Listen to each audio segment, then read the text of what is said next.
Kang Doyun walked through the crystal corridors of the royal palace, his heart pounding in his chest. Two guards with glowing blue skin flanked him on either side. Their faces showed no emotion. He had been summoned to the throne room with no explanation, no warning. After 2 years on this alien world, he knew that emergency summons meant trouble. The massive doors opened before him. The throne room stretched out like a cathedral made of living crystal. Light danced through the walls in colors humans had no names for. At the far end, seated on a throne that seemed carved from a single diamond, sat Queen Etherin. Her crystalline skin pulsed with angry red patterns. Doyun had never seen her like this before. "Kang Doyun of Earth," the Queen's voice echoed through the chamber. "Do you know why you stand before me?" Doyun bowed respectfully, as he had been taught. "No, Your Majesty, I do not." "Then let me enlighten you, human." The Queen stood, and the temperature in the room seemed to drop. "Why does my daughter call you husband?" The words hit Doyun like a physical blow. His mind raced. Husband? He and Lyra had been dating, yes, but marriage? They had never discussed marriage. His mouth went dry as he tried to form words. "Your Majesty, I think there has been a misunderstanding. Princess Lyra and I are not married. We have been spending time together, learning about each other's cultures." The Queen's eyes flashed with fury. "Spending time? Learning?" She laughed, but there was no humor in it. "You participated in the crystal dance under the twin moons. You exchanged personal items of significance. You shared meals in the sacred garden. These are not casual activities, human. These are the bonding ceremonies of my people. These are the rituals of spouse selection." Doyun felt the blood drain from his face. The crystal dance had been beautiful. Lyra had invited him, saying it was a cultural tradition she wanted to share. The exchanged items, he had given her his grandfather's watch, and she had given him a crystal pendant. The meals in the garden had seemed like romantic dinners. Nothing more. I did not know," Doyun whispered. "Lyra never explained the significance. I thought we were simply courting, as humans do." "Courting?" The Queen descended from her throne, each step deliberate and threatening. "You claim ignorance, yet you have bonded with the crown princess of the Talveri Empire. You have completed rituals that take most of my people years to accomplish. And you did this without seeking permission from her family, from her queen." Ambassador Park Nari stepped forward from where she had been standing at the side of the room. Doyun had not even noticed her presence. "Your Majesty, if I may speak. This appears to be a cultural misunderstanding. Humans and Talveri have only recently begun diplomatic relations. It is possible that both parties were unaware of the implications of their actions." The Queen's gaze shifted to the ambassador. "A misunderstanding? Ambassador Park, your people have been on my world for 2 years. You have studied our customs. You have been briefed on our traditions. Are you telling me that your cultural liaison, the man specifically trained to understand and respect our ways, somehow missed the most sacred aspects of our bonding rituals?" Park Nari's face remained calm, but Doyun could see the worry in her eyes. "We may have gaps in our understanding, Your Majesty. I take full responsibility for any oversight in his training." "Responsibility?" The Queen turned back to Doyun. "This is not about training or oversight. This is about my daughter's heart and the future of my empire. Do you love her, human?" The question caught Doyun off guard. In the midst of all the political implications and cultural complications, that was the one thing he was absolutely certain about. "Yes," he said firmly. "I love Lyra with all my heart. I have since the first day she showed me the gardens and laughed at my terrible pronunciation of your language. I love her intelligence, her kindness, her curiosity about my world. I love how she sees beauty in everything, even in someone as ordinary as me." For a moment, something flickered in the Queen's eyes. Then her expression hardened again. Pretty words, human. But love is not enough. In my culture, bonding with a member of the royal family requires more than emotion. It requires worthiness. She raised her hand, and a holographic display appeared in the air between them. It showed images of battles, challenges, and trials. The trial of worth has been a tradition of my family for 10,000 years. Any who wishes to bond with royal blood must prove themselves in combat, wisdom, and heart. Many have tried, most have failed, some have died. Doyen's throat tightened. And if I refuse the trial? Then you will be exiled from Velthar Prime immediately. All diplomatic relations between your people and mine will be severed. The treaties we have built over 2 years will crumble. And my daughter... The Queen's voice softened slightly. My daughter will be heartbroken, but she will survive. She is strong, like her mother. You would risk war between our peoples over this? Doyen asked, unable to hide his disbelief. I would risk anything to protect my daughter and my empire, the Queen replied coldly. You humans do not understand. Bonding is not casual for us. When two Talveri bond, they share a telepathic connection. They feel each other's emotions, share thoughts, become part of each other. To break a bond once it has formed causes pain that can last a lifetime. If you are not worthy, if this bond is weak or false, it could destroy my daughter's mind. The weight of the situation finally crashed down on Doyun. This was not just about love or culture or politics. This was about Lyravi's safety and well-being. If the Queen truly believed that he could harm her daughter through an incomplete or unworthy bond, then her anger made sense. This was a mother protecting her child. Where is Lyravi? Doyen asked. May I speak with her? She is confined to her chambers, the Queen said. She may not see you until after the trial. If you succeed, you will have your lifetime together. If you fail... She did not finish the sentence. Doyen straightened his shoulders and looked the Queen directly in her crystalline eyes. I accept the trial of worth, Your Majesty, not because I want to prove myself to you or your empire, but because I want to prove myself to Lyravi. She deserves someone who will fight for her, who will face any challenge to be worthy of her love. The Queen studied him for a long moment. We shall see, Kang Doyen of Earth. We shall see if human determination is enough. The trial begins at dawn tomorrow. I suggest you prepare yourself. Many stronger than you have fallen in the first challenge alone. As the guards escorted him from the throne room, Doyen caught a glimpse of movement in the high gallery above, a flash of familiar blue-silver crystalline skin. Lyravi had been watching the entire time. Their eyes met for just a second before she disappeared from view. That single glance was enough. He saw fear in her eyes, but also faith. She believed in him. Now he just had to believe in himself enough to survive whatever came next. Dawn came too quickly. Doyen had barely slept, spending most of the night in his quarters trying to understand what he had gotten himself into. Ambassador Park Nari had visited him late in the evening with what information she could gather about the trial of worth. Most of it was not encouraging. The combat challenge is first, she had explained, her face grave. You will face a Talveri champion in their traditional arena. The fight continues until one combatant yields or cannot continue. Lethal force is allowed, though rarely used in modern times. Rarely is not never, Doyun had noted. Now, as he walked toward the ancient trial grounds, escorted by silent guards, he wondered if he would see another sunset. The arena was older than human civilization. Circular walls of dark crystal rose high into the morning sky.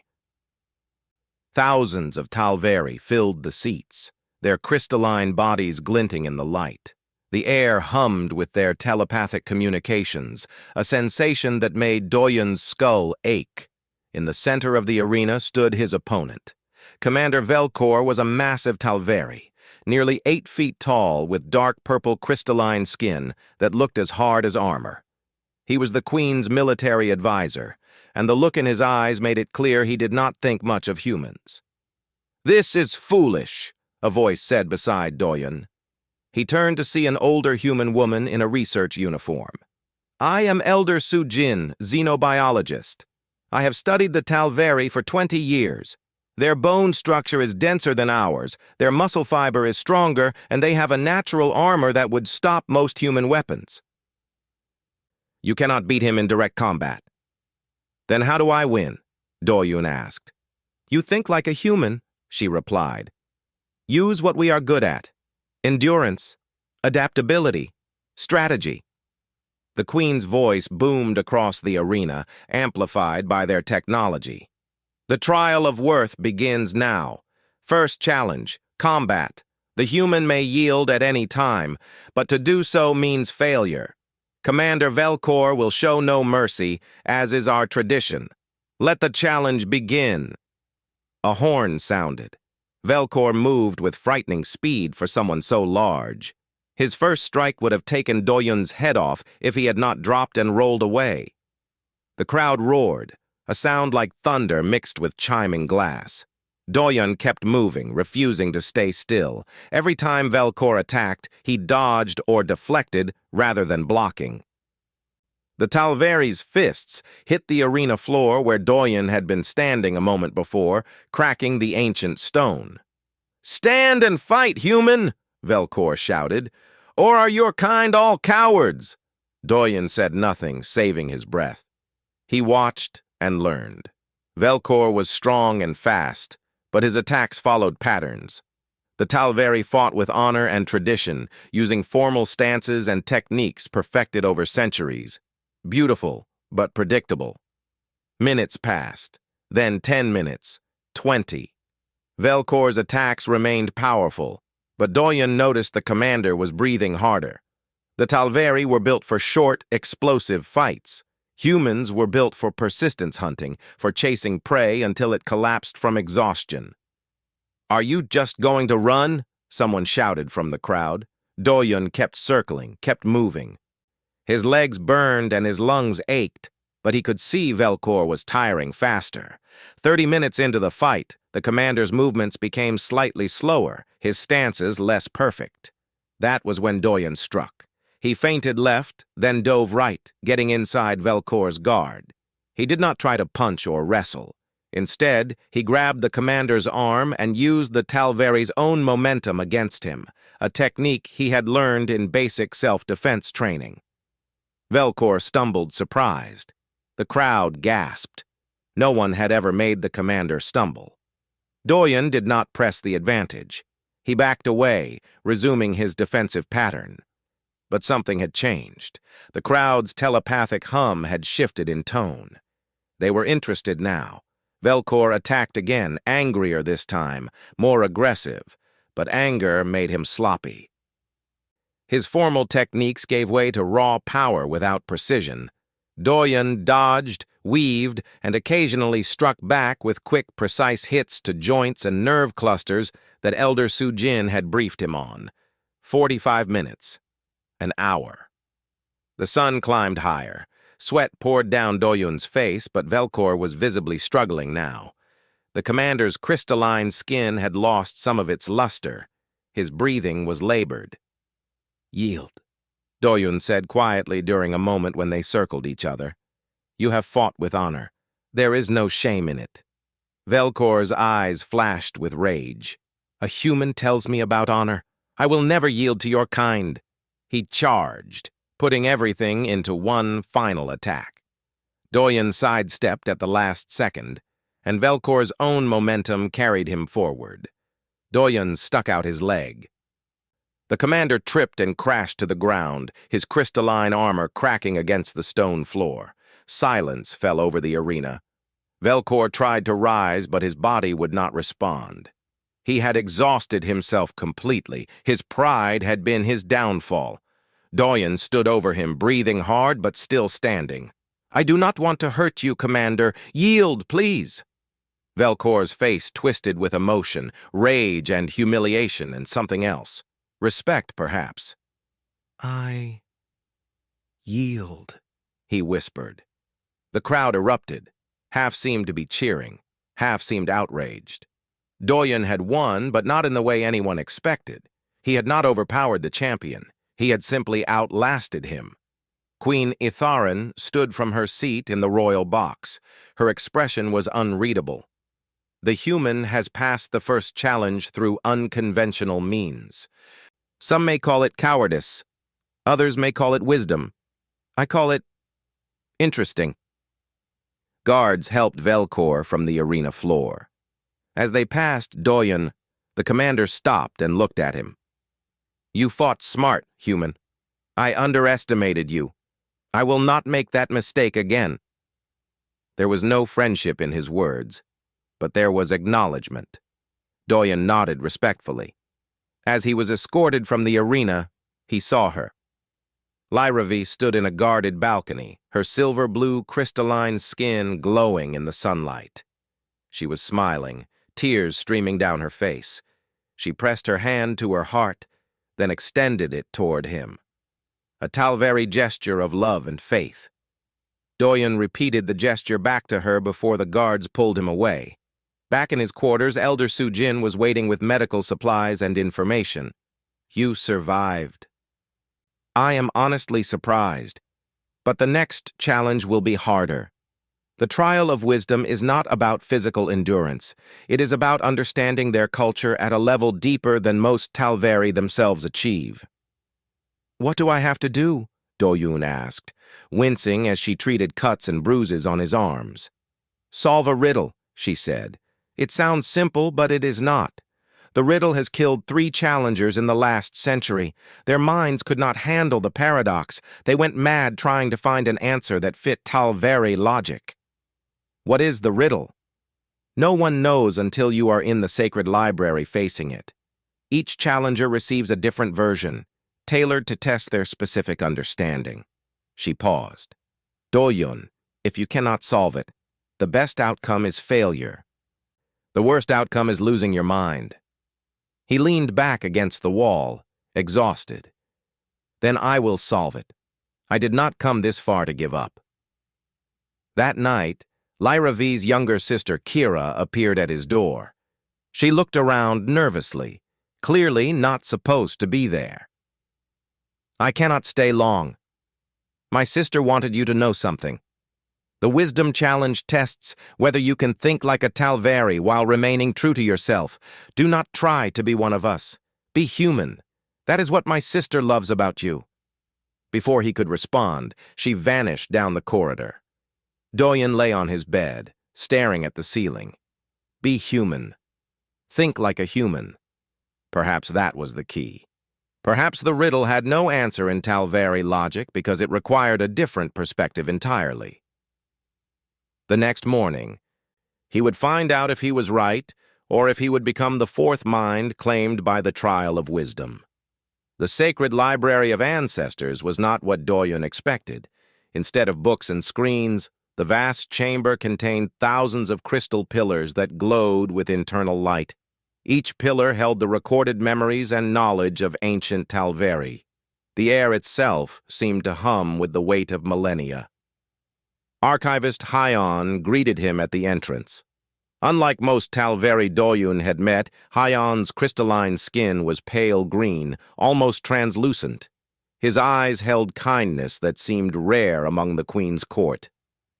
Welcome, Kang Doyun, Hyon said softly. I am to guide you to the Chamber of Questions. I must warn you that what you face is dangerous not to your body, but to your mind. The riddle adapts to the challenger. It finds the gaps in your understanding and exploits them. Can you give me any advice? Doyen asked. Hyon glanced around, ensuring they were alone. Officially, no, but I will say this. The last king, Queen Itharin's late husband, created the current version of the Wisdom Challenge. He believed the Talveri had become too rigid in our thinking. He designed the riddle to have no answer within pure Talveri logic. He wanted to force us to look beyond ourselves.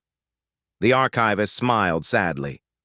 Of course, no one understood his intention until after he died. By then, 3 challengers had already lost their minds trying to solve it using our traditional methods. Why are you telling me this? Doyen asked carefully. Because my people need to evolve, or we will stagnate and die. Perhaps a human can see what we cannot. Hian led him deeper into the library. Also, I have watched how you interact with the lower castes of our society. You treat them with respect and kindness. That is rare, even among our own people. You may not be Talveri, but you have a good heart. They reached a circular chamber at the library's center. In the middle stood a single crystal pillar, larger than the others, pulsing with golden light. When you touch the pillar, the riddle will appear in your mind. You will have until sunset to provide your answer. If you cannot answer, you will be removed, and the trial will end in failure. If you answer incorrectly, the feedback will damage your neural pathways. Do you understand? Doyen nodded, his mouth dry. He approached the pillar and placed his hand on its smooth surface. The world disappeared. He stood in a void of white light. Before him appeared an image, a perfect crystal sphere, flawless and beautiful. A voice echoed around him, neither male nor female, speaking directly into his mind. A perfect sphere of crystal exists alone in the void. It is complete and needs nothing. One day, a crack appears in the sphere. The crack spreads, breaking the sphere into pieces. Question: is the sphere more perfect when whole and isolated, or broken and able to connect with other pieces to form something new? Doyen's mind raced. This was the trap. In Talveri culture, perfection and completeness were supreme values. Their entire philosophy emphasized unity, wholeness, and the preservation of tradition. The obvious answer was that the sphere was more perfect when whole. But if that were correct, why did 3 Talveri minds break trying to answer it? Because the question was designed to challenge Talveri thinking itself. He remembered Kira's words, "Be human. Think like a human." Humans were not perfect. Human history was full of breaking apart and coming back together differently. Nations rose and fell, cultures merged and split, ideas clashed and synthesized into something new. Humans were messy, imperfect, and constantly changing, and somehow they survived and thrived because of it, not despite it. "I have my answer," Doyen said to the void. "Speak," the voice commanded. The question assumes perfection is a permanent state, but that is an illusion. The sphere was never perfect, even when whole. It had the potential to crack within it from the moment it existed. True perfection is not in being complete and isolated. True perfection is in the ability to break, to adapt, and to form new connections. The broken pieces of the sphere are more perfect because they can now connect with other fragments, create new patterns, and build something that never could have existed if the sphere remained whole and alone. Silence filled the void. For a terrifying moment, Doyen thought he had failed. Then the voice spoke again, but this time it sounded different, warmer, almost pleased. "The human sees what we could not. The answer is accepted." The void shattered like glass, and Doyen found himself back in the chamber, gasping for breath. Archivist Hian steadied him, eyes wide with shock. "You answered. You actually answered." The archivist's voice trembled. "No one has successfully completed the wisdom challenge in my lifetime. The queen must hear of this immediately." But before they could move, alarms blared throughout the palace. The crystal walls pulsed red, a warning signal. Guards rushed past the library entrance, their faces grim. "What is happening?" Doyen asked. A young Talveri officer burst into the library. "Archivist Hian, we have a situation. A human vessel has entered orbit, and they are broadcasting emergency signals. They claim an unknown hostile force is approaching both Talveri and human space. Doyun's blood ran cold. Who is commanding the human vessel? Captain Lee Jiwon of the exploration ship New Horizon. Doyun knew Jiwon. She was one of humanity's best scouts, level-headed and not prone to panic. If she was broadcasting emergency signals, the threat was real. "Take me to the Queen immediately," Doyun demanded. "This is bigger than the trial." They rushed through the palace corridors. The throne room was in chaos when they arrived. Queen Itharin stood at the center, surrounded by military advisors and holographic displays showing space near their system. Commander Velcor was there too, his injuries from their combat wrapped, but his attention focused on the displays. "Your Majesty," Doyun called out, perhaps too informally, but there was no time for protocol. "I need to speak with Captain Lee. This concerns both our peoples." The Queen's eyes fixed on him. "You have completed the wisdom challenge, I am told. That is impressive, human, but it means nothing if we are all dead. Commander Velcor has already briefed me. An unknown fleet approaches. They do not respond to communication. Their trajectory will bring them to both human and Talveri territory within days." A holographic screen opened, showing Captain Lee Jiwon's face. She looked exhausted. "Ambassador Park, Liaison Doyun, thank God. We have been trying to reach you for hours. We have a major situation. We call them the Karriks. They are a swarm species, planet consumers. They have already destroyed 3 colonies in the outer sectors." "Why were we not informed earlier?" Queen Itharin demanded. "Because we only discovered them a week ago, and it took us this long to confirm they are heading toward both our territories," Jiwon replied bluntly. "Your Majesty, with respect, our peoples need to work together on this. Neither humans nor Talveri can defeat them alone." Commander Velcor stepped forward. "The Talveri Empire does not need human assistance. We have defended ourselves for 10,000 years. Against other civilized species," Jiwon countered. "The Karriks are not civilized. They do not negotiate. They consume everything in their path and move on. We have witnessed it firsthand. Your power and our adaptability together might stand a chance. Separately, we will both fall." The Queen looked between the display and Doyun. "And you, human, what do you say?" "I say Captain Lee is right. I also say this proves the answer I gave to the wisdom challenge. We are both stronger when we can connect, adapt, and build something new together. Isolation will doom us both." Queen Itharin was silent for a long moment. The weight of her decision was visible in every line of her crystalline face. Finally, she spoke. "Commander Velcor, prepare our fleets for joint operations with the humans. Archivist Hyon, access all records of our weapons and defenses and share them with the human military. Ambassador Park, coordinate with your people." She turned to Doyun. "Kang Doyun, you have passed 2 challenges. The third, the trial of heart, will wait. If we do not survive this threat, it will not matter. If we do survive, we will address your bond with my daughter. For now, you will serve as liaison between our military forces. Your understanding of both cultures may be our greatest asset." "What about Lyra V?" Doyun asked. "She is still confined." "She will remain so for her safety," the Queen said firmly. Then her expression softened, almost imperceptibly. "But she may receive reports of your progress. I am not completely heartless, human."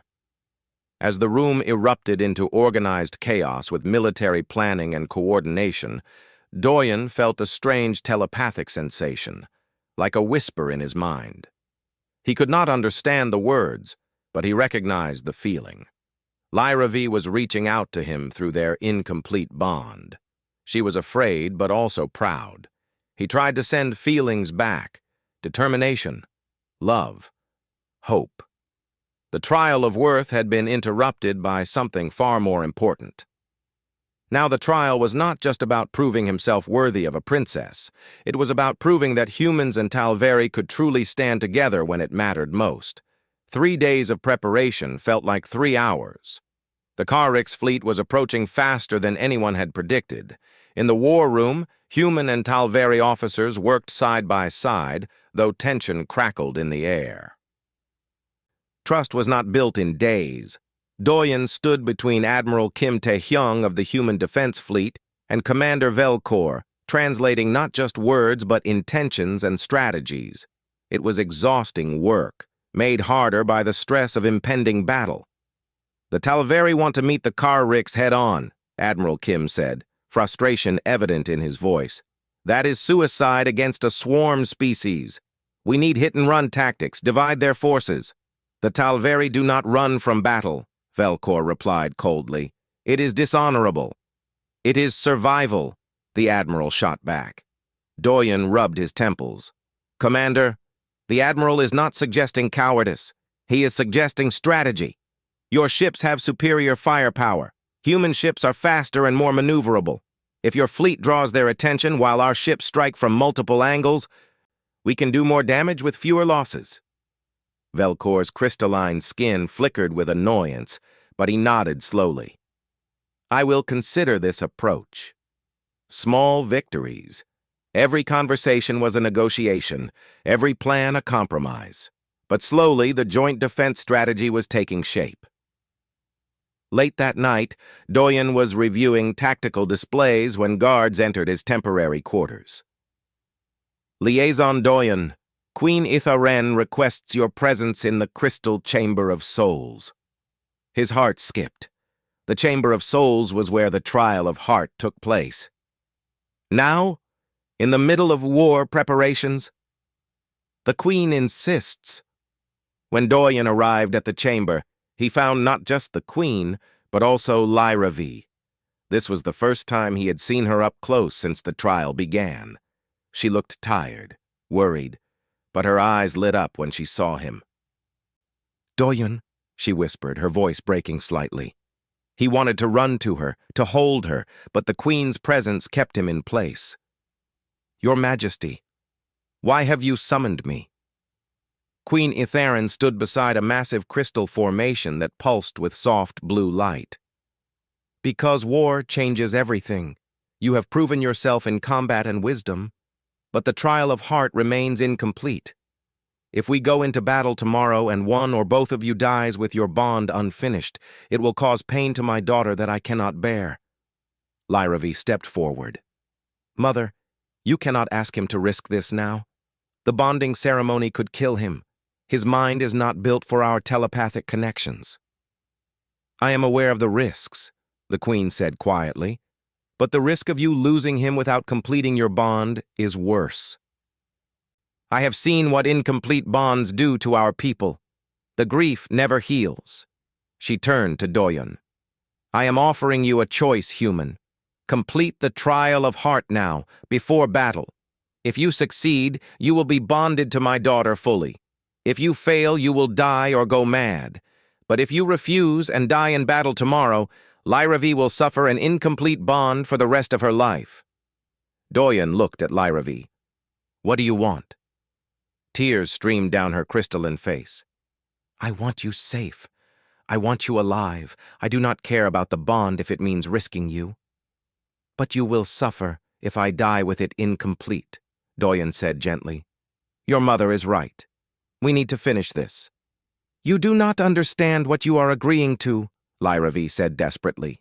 "The telepathic bond is intense. You will feel everything I feel, and I will feel everything you feel. Our minds will merge. Humans are not designed for this. The neural feedback could destroy your consciousness." "Then we will be gentle," Doyen said, moving closer to her. "Lyra, I have faced combat and riddles.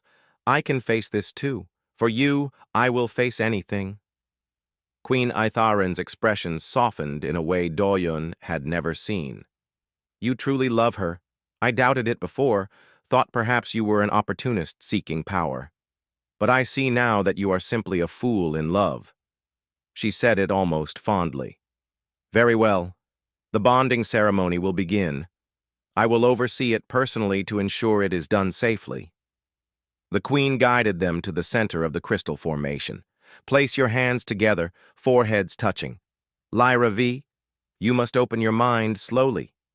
Doyun, do not resist the connection, but do not pull on it either. Let it flow naturally. They moved into position. Lyra V's hands were warm, her crystalline skin smooth against his. Their foreheads touched, and immediately Doyun felt something shift in his consciousness. It started as a whisper, like a distant song. Then it grew stronger. He could feel Lyra V's emotions, her fear and love and hope all tangled together. It was overwhelming, beautiful, and terrifying at once. Too fast, the queen warned. Lyra V, slow down. His mind needs time to adjust. The flood of emotion ebbed slightly. Doyun took a deep breath and pushed his own feelings toward her. Love, fear, determination, memories of their time together. The first time they met in the gardens when she had laughed at his attempts to pronounce her name. The long conversations about their different worlds. The moment he realized he loved her. Lyra V gasped. I can feel it. I can feel how you see me. Is this really how you think of me? So beautiful, so brilliant? Always, he whispered. The bond deepened. Memories flowed both ways. He saw her childhood, growing up under the weight of royal expectations. The loneliness of being a crown princess with no real friends, only courtiers and advisors. The day the humans arrived and she met someone who did not treat her like a future queen, but like a person. She saw his memories too. Earth, his family, the small apartment where he grew up. His decision to join the diplomatic corps, hoping to make a difference. The fear and excitement of leaving Earth for the first time. The wonder he felt, seeing her world. I see everything, she said, tears flowing freely now. Your whole life, all your pain and joy. Doyun, you have carried so much. And you have carried more, he replied, seeing the weight of royal duty that had shaped her entire existence. You are stronger than you know. The bond settled into something stable, a constant awareness of each other's presence in the back of their minds. It was not intrusive or overwhelming anymore. It simply was, like knowing where your own hand was without looking at it. Queen Itharen stepped back, her eyes wide with surprise. The bond is complete, and he lives. His mind adapted to the connection. She looked at Doyun with something approaching awe. Humans are more flexible than I gave them credit for. Doyun swayed slightly, exhausted but whole. Lyra V caught him, holding him steady. Through the bond, he felt her joy and relief mixing with his own, until he could not tell where her emotions ended and his began. I feel you, he said wonderingly. It is like you are part of me now. And you are part of me, she replied, pressing her forehead to his. Forever. The queen cleared her throat. This is very touching, but we have a war to prepare for. Doyun, you need rest. The bonding process takes a toll on the body, especially for humans. Lyra V, you will help him to the medical ward. As they left the chamber, the queen called out, Doyun, you have completed all 3 trials. You are worthy of my daughter. Try not to die in battle tomorrow. It would be very inconvenient. It was the closest thing to approval he would get from her, and it was enough. In the medical ward, Elder Su Jin examined him thoroughly. Your neural patterns have changed. The bond has actually strengthened certain parts of your brain. This is unprecedented. Will it help in battle? Doyun asked. Perhaps, she said thoughtfully. You are now connected to Lyra V telepathically. The Talavari use telepathy to coordinate in battle. You might be able to serve as a bridge between human and Talavari forces in a way we never imagined. Lyra V gripped his hand tighter. I am coming with you tomorrow. Do not try to stop me. Your mother will never allow it, Doyun protested. My mother just approved our bond. That means we are partners in all things, including battle. Lyravi's expression was fierce. Besides, you will need me. Through our bond, I can help coordinate the fleets. We can do together what neither of our peoples could do alone. Doyon knew she was right. Through the bond, he could already sense the telepathic network of the Talveri military. With Lyravi's help, he could translate human tactics into thoughts that the Talveri would understand instantly, and vice versa. Together, he agreed. As they rested, preparing for the battle to come, Doyon felt something he had not expected. Hope. Not just for survival, but for something more. The bond between him and Lyravi was proof that two different species could truly connect. If they could do it, perhaps humans and Talveri could unite in other ways too. Tomorrow would test that hope with fire and blood. The Kariks arrived at dawn, a swarm of ships that blotted out the stars. They moved like insects, thousands of small fighters surrounding larger carrier vessels. Their formation had no obvious pattern, yet somehow they moved as one organism. It was deeply unsettling to watch. Doyon stood on the bridge of the Talveri command ship, the Crystal Heart, with Lyravi beside him. Through their bond, he could feel her fear and determination. Queen Etheren occupied the command throne, her face carved from stone. Around them, Talveri officers coordinated with human vessels through communication channels that still felt awkward and uncertain.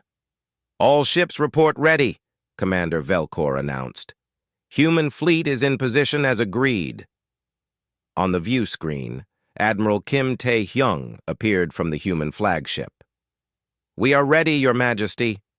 Let us hope this plan works." "It must work," the Queen replied. "There is no alternative." The Kariks did not bother with communication. They simply advanced. A wave of destruction moving toward the combined human and Talveri defensive line. Sensors showed their weapons charging, biological in nature, capable of breaking down matter at the molecular level. "They will fire in 30 seconds, a Talveri tactical officer reported. Doyon closed his eyes, focusing on the bond with Lyravi. Through her, he could sense the telepathic network connecting all Talveri military forces. It was vast, complex, like a symphony of thoughts playing in perfect harmony. "Lyravi, can you help me connect to the network?" he asked softly. She gripped his hand. "It will be painful. You are not Talveri." "I know. But we need real-time coordination. Words are too slow." She nodded and opened their bond wider. The telepathic network flooded into Doyon's mind like ice water. He gasped, stumbling, but forced himself to adapt. Through the pain, he could suddenly sense every Talveri captain, every commander, their tactical awareness and battle readiness. "Admiral Kim," Doyon said into the communication channel, his voice strained. "I am now connected to the Talveri network. I can relay your tactical adjustments in real time." The Admiral's eyes widened. "That is unprecedented. Can you maintain it?" "I have to." The Kariks fired. Streams of biological acid shot across space. The Talveri ships raised crystal shields that glowed white-hot under the assault. Some shields held, others cracked and shattered. 3 Talveri cruisers were hit, their hulls dissolving into clouds of debris and atmosphere. "Return fire!" Queen Etheren commanded. Talveri weapons, massive energy cannons powered by their crystalline technology, lanced out. Where they struck, Kariks fighters exploded in bursts of green flame. But for every fighter destroyed, 2 more seemed to take its place.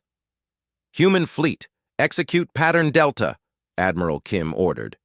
Doyon felt the tactical plan through the communication channel, then pushed it through the telepathic network to the Talveri forces. Pattern Delta involved the human ships, smaller and faster, darting between Kariks formations to create confusion while Talveri heavy ships targeted the enemy carriers. The Talveri captains understood instantly through the telepathic link. No need for lengthy explanations or translations. The tactics simply became part of their collective awareness. The coordination was seamless in a way that voice communication could never achieve. Human fighters weaved through the Kar-Rik swarm like birds through a storm. The enemy tried to track them but were too slow. While the Kar-Riks were distracted, Talveri battleships fired concentrated volleys at the carrier vessels. One carrier exploded in a brilliant flash, then another. The Kar-Rik's formation wavered for the first time. "It is working," Velkor said, disbelief in his voice. "This coordination, it should not be possible between two species." "But it is possible," Lyra V said firmly, her hand still gripping Doyen's, "because we choose to make it possible." The battle raged for hours. Ships on both sides fell. Doyen watched human vessels sacrifice themselves to protect Talveri cruisers, and Talveri fighters shield human destroyers from Kar-Rik's attacks. Slowly, painfully, trust was being forged in fire. Through the telepathic network, Doyen felt every Talveri death like a distant echo of pain. It was horrible, but it also made the stakes impossibly clear. These were not just numbers on a tactical display. They were lives, people with families and hopes and fears. "Another wave incoming," a sensor officer warned. "Larger than the first. They were testing us." The view screen showed a second Kar-Rik's fleet emerging from behind the nearest moon. This force was twice the size of the first. Worse, the lead ships were different, larger, with biological armor that seemed to pulse and shift. "Those are their heavy assault ships," Captain Li Jiwan's voice crackled over the communication channel. She was commanding a human scout wing. "We encountered them before. Their armor adapts to whatever hits it. Conventional weapons lose effectiveness after a few strikes." Queen Itharan's crystalline skin flickered with stress. "How do we fight something that learns from our attacks?" Doyen's mind raced. Through the bond, he felt Lyra V thinking alongside him, their thoughts merging and bouncing off each other. An idea formed, not from one of them, but from both together. "We do not fight them the same way twice," Doyen said. "We constantly change our tactics. Talveri ships focus fire, then switch to human plasma weapons, then back to Talveri energy cannons. Keep rotating weapon types so they cannot adapt." "That would require even more precise coordination," Admiral Kim said. "We would need to know exactly when to switch." "I can coordinate it through the telepathic network," Doyen said, though even as he spoke, he felt the strain in his mind. The network was not designed for human consciousness. It was like trying to run software on hardware that was barely compatible. But Lyra V was there with him, supporting him, sharing the burden through their bond. "Do it," the Queen ordered. The second wave hit like a tsunami. The Kar-Rik's heavy assault ships absorbed the first volleys of fire with barely a scratch. Their adaptive armor shifted and hardened in real time. Doyen pushed commands through the telepathic network. "Switch to human plasma weapons. Fire. Now switch back to Talveri energy. Fire. Now switch to kinetic projectiles." The coordination required split-second timing across dozens of ships. The Kar-Rik's armor tried to adapt, but every time it hardened against one weapon type, a different type struck it. Cracks appeared in the biological plating, then bigger cracks. Then one of the heavy assault ships broke apart, its armor unable to compensate for the constant changes. "It is working!" Velkor shouted. "Maintain the pattern!" But the effort was taking its toll. Blood dripped from Doyen's nose, his vision blurred. The telepathic network was burning through his neural pathways like acid. He could feel Lyra V trying to take more of the burden, but she was struggling too. "Doyen, you need to stop." Elder Sujin's voice came through a personal comm. She was monitoring his vital signs from the medical bay. "Your brain is hemorrhaging. If you continue, you will die." "If I stop, we all die," he gasped. Through the bond, Lyra V's love and fear washed over him. She was terrified, not of the battle, but of losing him. But she also understood what he understood. This was bigger than both of them. This was about the survival of two species. "Then we do this together," she said, placing both her hands on his temples. She opened their bond fully, no reservations, no holding back. Her telepathic strength flowed into him, stabilizing his failing neural pathways. The pain lessened. The network became clearer. Together, they coordinated the fleet with a precision that neither humans nor Talveri could achieve alone. More Karrik's heavy assault ships fell. Their carrier vessels began to retreat, pulling back their fighters. The swarm that had seemed so unstoppable was breaking apart. "They are withdrawing," Admiral Kim reported, wonder in his voice. "We are actually winning." "Do not celebrate yet," Queen Etherin warned. "Wounded predators are most dangerous." She was right. The Karriks had one final surprise. The largest carrier vessel did not retreat. Instead, it accelerated toward the Talveri homeworld, toward the planet below, where billions of Talveri civilians lived. It was a suicide run, attempting to take the planet with it. "All ships, intercept!" the Queen screamed. But the carrier was too fast, and too many ships were out of position. It would reach the planet's atmosphere in minutes. Once there, its biological weapons would begin consuming the surface. Doyun and Lyravi looked at each other through their bond. They saw the same desperate plan in each other's minds. There was one ship in position to intercept, the Crystal Heart, the command ship they were currently on.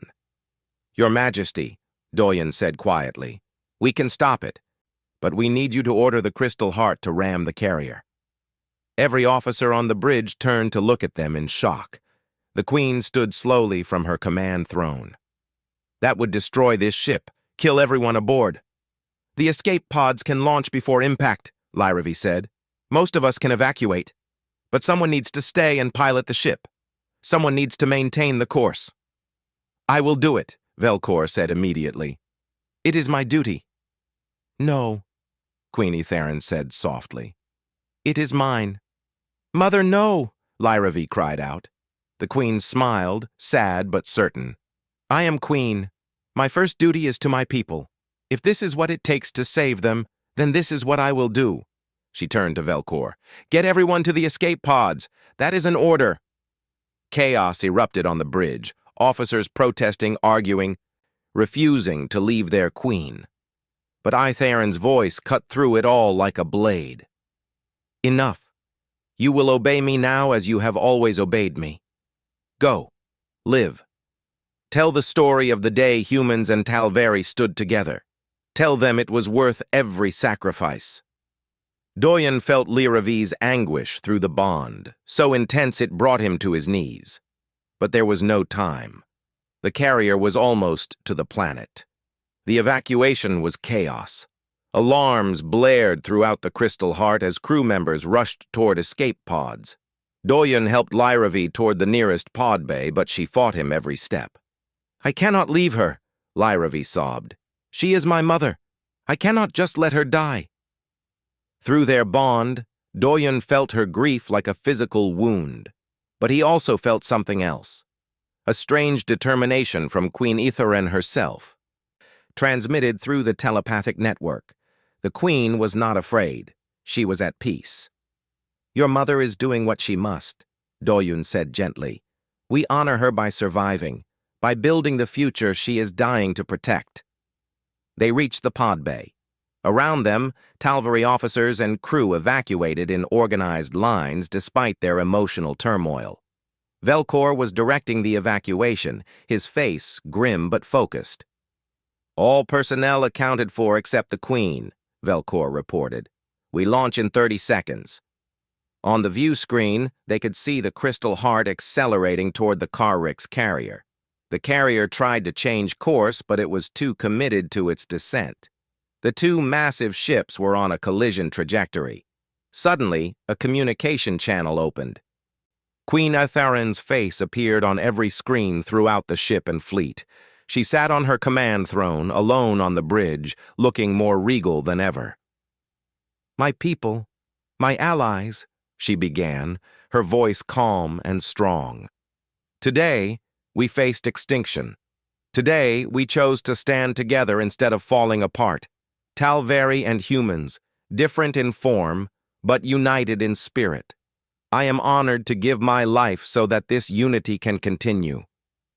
She looked directly at Lyra through the camera. My daughter, my precious child, you found love where I saw only threat. You chose hope where I chose fear. I was wrong. Doyen has proven himself worthy not just of you, but of all of us.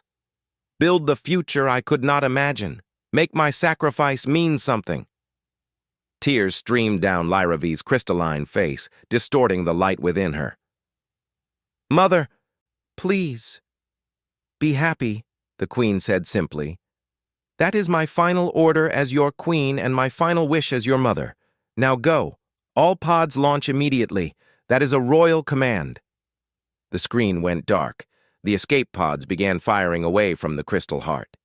Through the viewport, Doyen watched as the command ship, the most beautiful vessel in the Talveri fleet, crashed into the Karrix carrier at full speed. The explosion lit up space like a newborn star. The carrier broke apart, its biological weapons contained by the blast. Debris rained down but burned up in the planet's atmosphere before reaching the surface. The Talveri homeworld was saved. The queen was gone. Lyra collapsed in Doyen's arms. Through their bond, he felt her grief threatening to consume her. He held her tight, letting her cry, sharing her pain because there was nothing else he could do. Around them, Talveri crew members wept openly. Their telepathic network carried the weight of collective mourning. Even the human crews watching from their ships felt the loss. Queen Itharan had been difficult, harsh even, but in the end she had been magnificent. The escape pods were recovered by other ships. Doyen and Lyra were brought aboard a Talveri cruiser, where Elder Sujin immediately checked them over. The doctor's face was grave. The strain of the telepathic coordination, and now this emotional shock, she said quietly. Lyra's neural patterns are destabilizing. Talveri are not meant to lose family members they are bonded with. The queen was bonded to her daughter telepathically since birth. Breaking that connection is traumatic. What can we do? Doyen asked desperately. The only thing keeping her stable right now is your bond with her. You are anchoring her consciousness. Do not let go, no matter what. For the next several hours, the fleet dealt with the aftermath. The remaining Karrix ships retreated completely, apparently deciding that prey that fought this hard was not worth the cost. Human and Talveri forces regrouped, tending to their wounded and counting their dead. The cost had been terrible. Nearly a quarter of the combined fleet was destroyed or crippled. Thousands dead on both sides. But they had won. Both species would survive. Commander Velcor took temporary command of Talveri forces. His first act was to officially thank the human fleet for their assistance. The words came stiffly, but they came. We would not have survived without you, he admitted to Admiral Kim. I was wrong about humans. You fought with honor and courage. You bled for people not your own. That is the mark of true allies. We fought for all of us, Admiral Kim replied. That is what allies do. On the cruiser, Lyra finally stopped crying. She sat in exhausted silence, staring at nothing. Through the bond, Doyen could feel the emptiness inside her where her mother's presence had once been. She saved everyone, Lyra whispered. In the end, she understood. She saw what you and I see, that unity is stronger than isolation. She did, Doyen agreed softly, and she made sure you would be able to continue her work. She accepted our bond. She gave us her blessing. I know. Lyra turned to look at him with haunted eyes. But that makes it hurt more, not less. We finally understood each other, and then she was gone. Ambassador Park Nari entered the room hesitantly. I am sorry to intrude, but decisions need to be made. The Talveri Empire needs leadership. Lyra, you are now queen by right of succession. Lyra V flinched as if struck.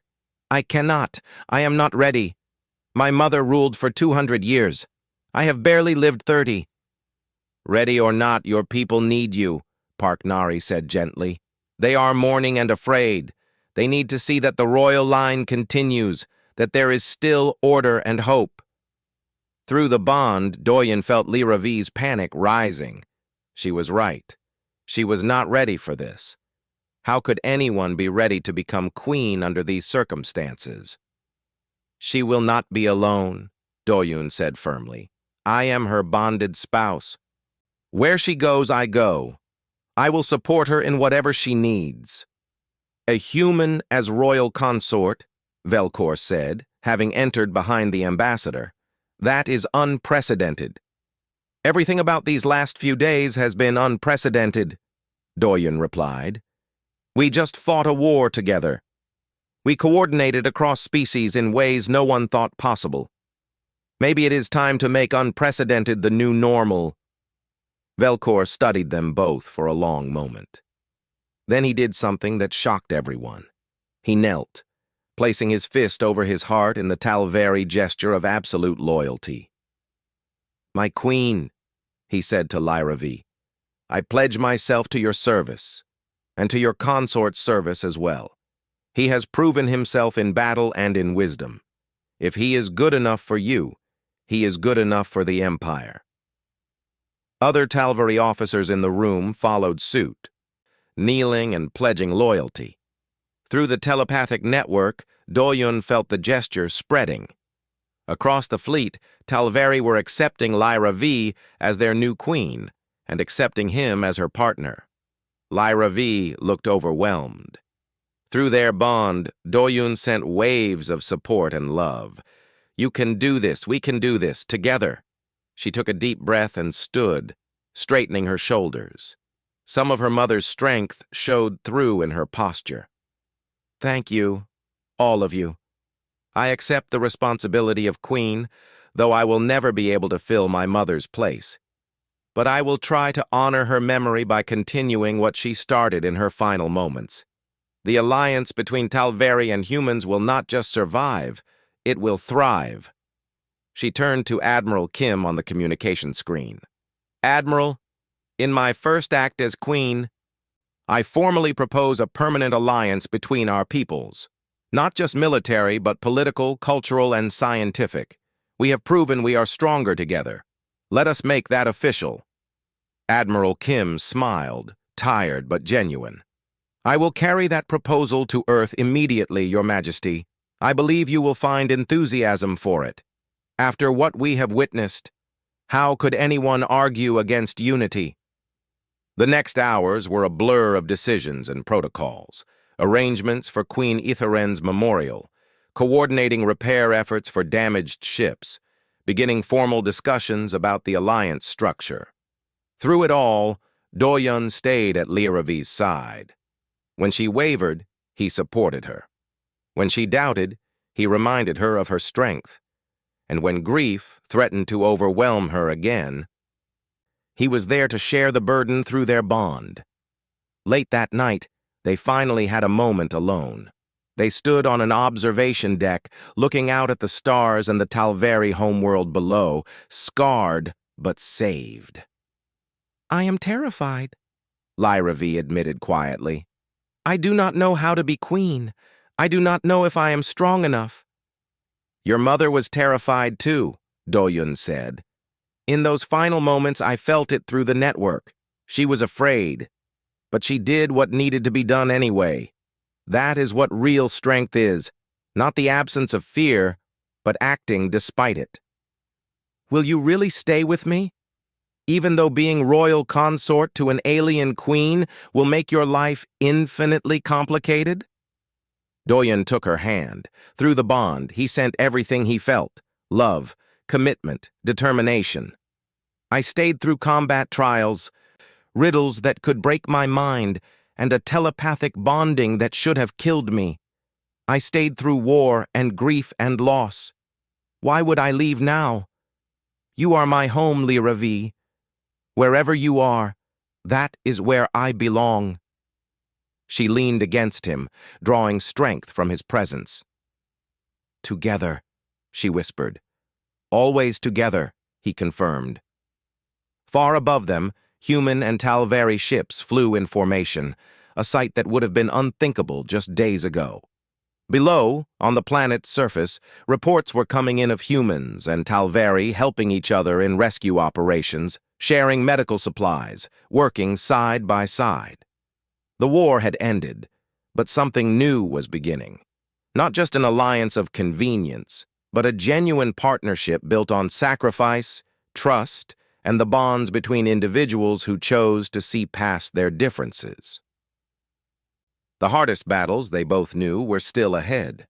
Building a lasting peace, integrating two very different cultures, dealing with those who would resist change. But for now, they had hope. And sometimes, hope was enough to start with. 6 months had passed since the battle. The royal palace had been rebuilt, incorporating both Talveri crystal architecture and human structural designs. It was a symbol of the new era, a blend of two cultures creating something neither could have achieved alone. Doyon stood on the balcony overlooking the twin capitals concept being constructed below. The Talveri had agreed to build a joint city where humans and Talveri could live and work side by side. Construction drones, both human and Talveri designs, worked together on the massive project. "You are thinking too hard again," Lyravi said, joining him on the balcony. Even after 6 months, the bond between them still surprised him with its intimacy. She could sense his thoughts and feelings as easily as her own. "Just reflecting," he said. 6 months ago, your mother was demanding I prove my worth. Now I am standing here as royal consort, watching our peoples build a shared future. It feels surreal." "She would be proud," Lyravi said softly. "Of both of us, of what we have accomplished." The memorial for Queen Aitharan had been the largest gathering of humans and Talveri in history. People from both species came to honor the queen who had sacrificed everything. Her final act had become legendary, a story told to children of both races about courage and the power of unity. Today was another historic gathering, but this one was joyful. The formal unification ceremony was about to begin. Human and Talveri territories would officially become allied nations, sharing resources, technology, and defense. The treaty had taken months to negotiate, but Ambassador Park Nari and Commander Velkor had worked tirelessly to make it happen. "Your Majesty, it is time," Kira said, entering the balcony. Lyravi's younger sister had grown significantly in the past months. She now served as an official liaison between human and Talveri military forces, working closely with Captain Lee Jiwon. The two had developed a close friendship that reminded Doyon of his own early relationship with Lyravi. They made their way to the grand ceremony hall. Thousands attended in person, with billions more watching via broadcast on both Earth and Velthar Prime. The hall itself was a masterpiece of combined architecture, crystal pillars intertwined with human steel, and composite materials. Lyravi took her place on the throne, which had been redesigned to include a seat for Doyon beside her. It had been controversial at first, a human sitting beside the Talveri queen. But after everything they had accomplished together, most had accepted it as natural. "People of the Talveri Empire and the Human Coalition," Lyravi began, her voice amplified throughout the hall and across star systems. "6 months ago, we faced annihilation. We were two separate peoples who barely knew each other, forced to fight together or die apart. Today we choose to remain together not because we must, but because we want to." She gestured to the treaty displayed holographically between them. "This document represents more than political alliance. It represents friendship, cooperation, and hope. It acknowledges that our differences make us stronger, not weaker. That what we can build together will always exceed what we can build alone." The human representative, a senior diplomat named Ambassador Minho, stepped forward. The human coalition gladly enters this alliance. We have learned from the Talveri about tradition, honor, and the strength that comes from deep connections. In return, we hope to share our adaptability, our creativity, and our relentless optimism even in the darkest times. The signing ceremony was elaborate, involving both human and Talveri customs. When it concluded, the hall erupted in celebration. Music played, a fusion of human and Talveri styles that somehow worked beautifully together. Doyen moved through the crowd, greeting officials and representatives from both species. Elder Su Jin found him near the refreshment tables. "You look tired," she observed. "It has been a busy 6 months," Doyen admitted. "Between royal duties, continuing diplomatic work, and helping Lyravi adjust to being queen, I have not had much rest." "You have done well. Better than anyone expected." She smiled. "I have been studying the bond between you and Lyravi. It has given me ideas for a new program. With proper training, we might be able to help other humans and Talveri form similar connections. Not romantic bonds necessarily, but telepathic partnerships that could enhance cooperation." "That would be incredible," Doyen said enthusiastically. "Imagine doctors from both species sharing medical knowledge instantaneously. Or scientists collaborating with perfect understanding of each other's thought processes." "Exactly. You and Lyravi have become the foundation for something much larger than yourselves." Later in the celebration, Commander Velkor approached Doyun.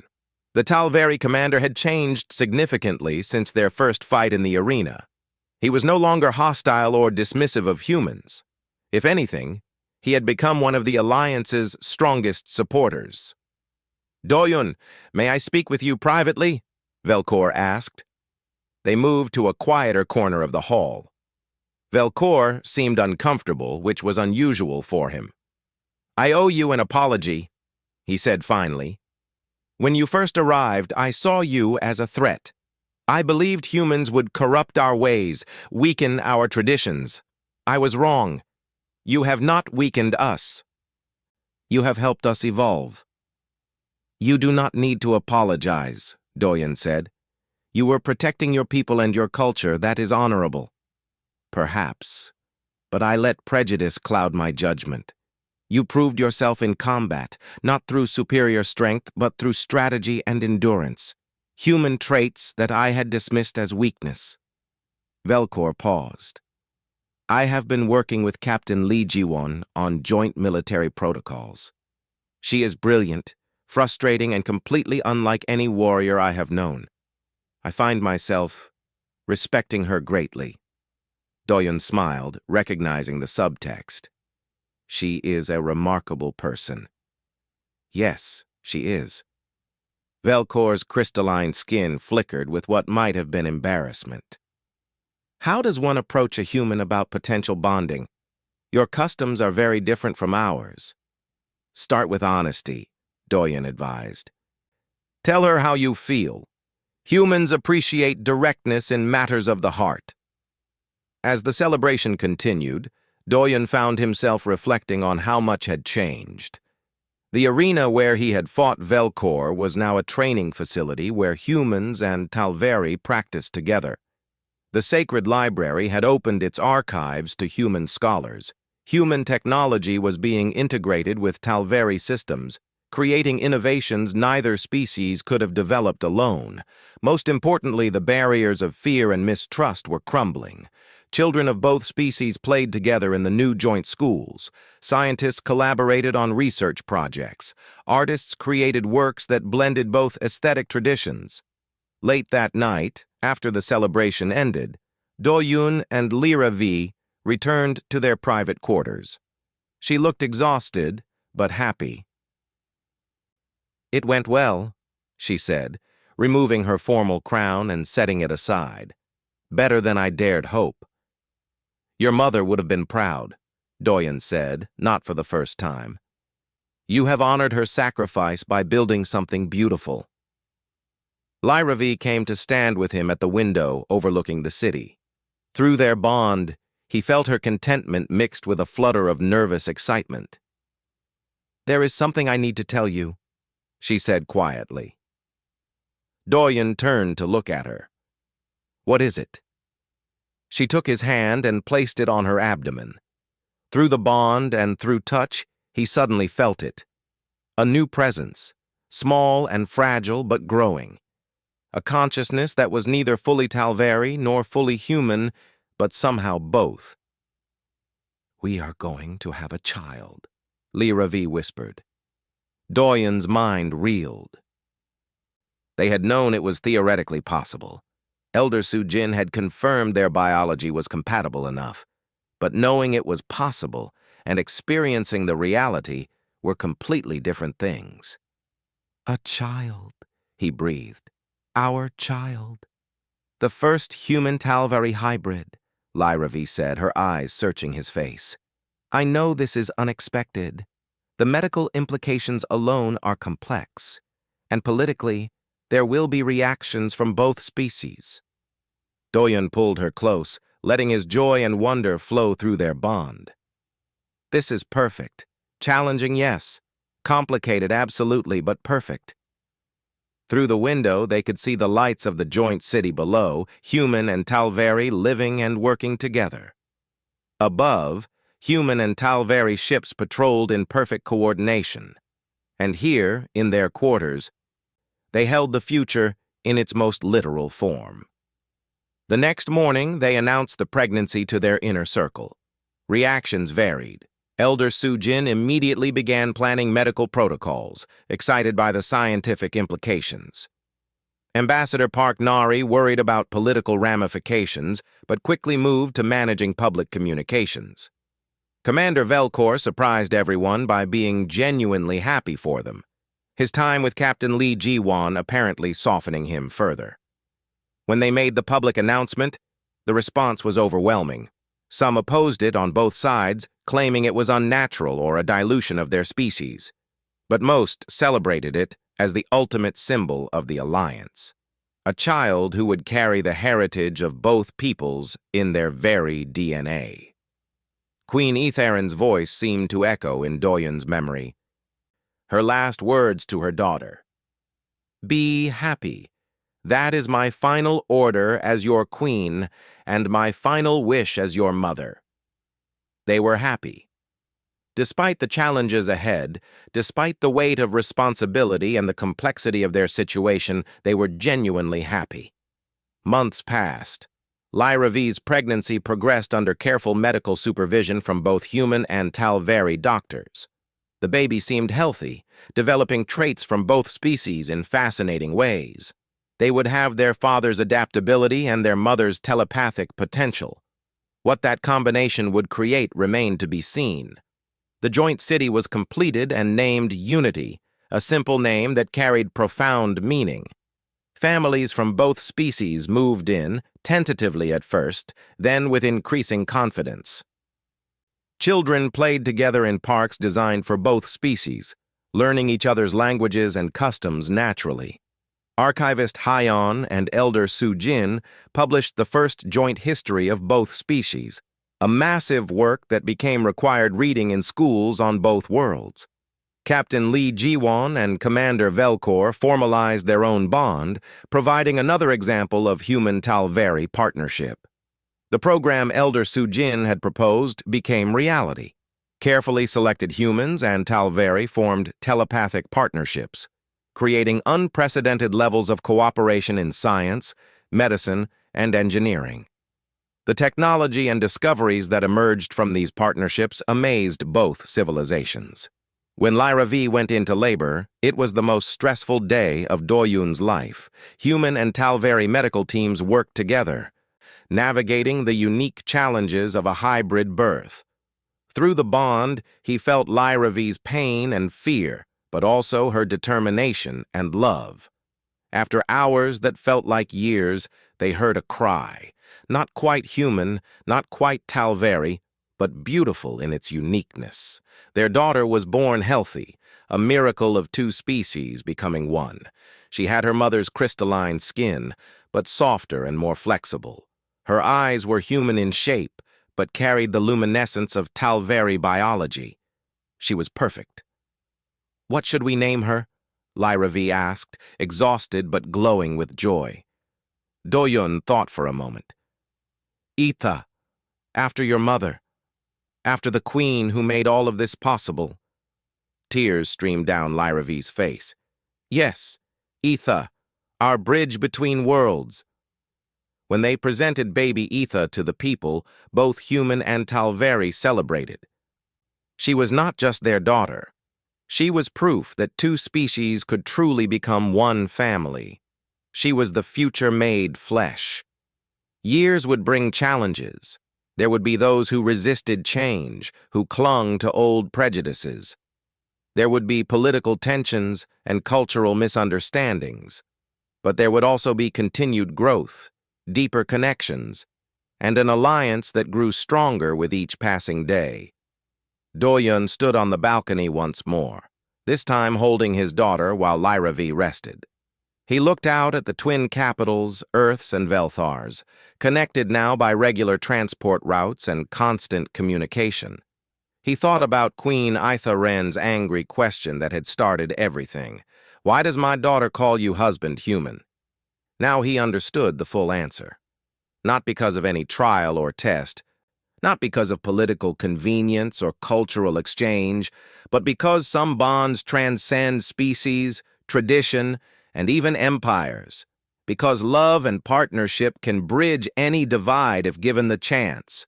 Because the future belongs not to those who remain isolated in perfection, but to those willing to break open and connect with others to create something new. Little Etha yawned in his arms, her crystalline human hybrid skin catching the light in ways that had never existed before. She was the answer to her grandmother's question, and the beginning of countless new questions that would shape the future of two species. Together, Doyun thought, remembering the word that had carried them through everything, always together. And as the twin suns set over Unity City, casting light on humans and Talveri walking side by side, building, working, living together, it was clear that together was exactly what they were meant to be.